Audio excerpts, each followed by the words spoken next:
content provided by this channel is meant for an educational purpose only. নমস্কার, হাওয়া মোড়কের আরো একটি নতুন পর্বে আমি আপনাদের সঙ্গে জয়দীপ। 6-8-4 খেলাটা আপাতত এই ফরম্যাটেই হতে চলেছে।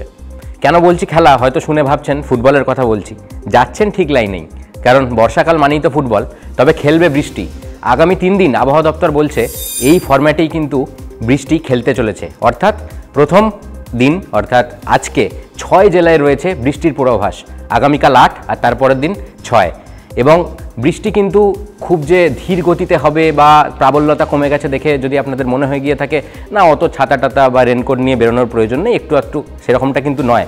কারণ বাংলার আকাশে আবারও ঘূর্ণাবর্তের মেঘ, এবং শুধু গাঙ্গেয় পশ্চিমবঙ্গ নয়, উড়িষ্যা সংলগ্ন গাঙ্গেয় পশ্চিমবঙ্গের ওপরে কিন্তু ঘূর্ণাবর্ত আবারও চোখ পাকাতে শুরু করেছে। এবং সেটা নিম্নচাপে পরিণত হয় কি না সেটা আরও কিছুটা সময় গেলে বোঝা যাবে। তার সাথে সাথে কিন্তু মৌসুমি অক্ষরেখা এখনও পুরোদমই সক্রিয় রয়েছে, তার ফলে বৃষ্টি চলছেই।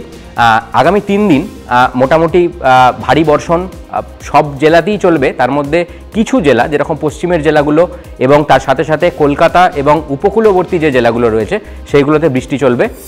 গত কয়েকদিনের মতোই পশ্চিমের যে জেলাগুলো রয়েছে বাঁকুড়া, পুরুলিয়া, পশ্চিম বর্ধমান, এই জেলাগুলোতে বৃষ্টি চলবে। সবথেকে বেশি বৃষ্টি আগামী 2 দিনের মধ্যে হতে পারে 2 মেদিনীপুর এবং 2 24 পরগনাতে। গত 24 ঘন্টায় কিন্তু কলকাতায় বৃষ্টির পরিমাণ খুব একটা বেশি ছিল না, যেটা মোটামুটি ওই 2.4 থেকে 5 মিলিমিটারের মধ্যে ঘোরাফেরা করছে। কিন্তু সবথেকে চিন্তার যে জায়গাটা, মানে আম আদমির জন্য যেটা চিন্তার জায়গা, সেটা হচ্ছে হিউমিডিটি অর্থাৎ আপেক্ষিক আর্দ্রতা। সেটা কিন্তু এখনও ঊর্ধ্ব গগনেই রয়েছে, 90 থেকে 100-র মধ্যে ঘোরাফেরা করছে। তার ফলে কিন্তু গরমের হাত থেকে যে নিস্তার এখনই পাওয়া যাবে তা বলা যাচ্ছে না। তবে আবহাওয়া দপ্তর এটাও বলছে যে শনিবার বিকালের পর থেকে কিন্তু বৃষ্টির দাপট ধীরে ধীরে বেশ কিছুটা কমে আসবে, এবং তার ফলে রবিবার থেকে অনেকটাই মানে তার প্রাবল্যতা কমে যাবে। কিন্তু সোমবার থেকে আবার নতুন খেলা শুরু হতে পারে। দক্ষিণবঙ্গে আপাতত এই আপডেট থাকলেও উত্তরবঙ্গের কিন্তু যে বৃষ্টি চলছিল সেটা চলতেই থাকবে।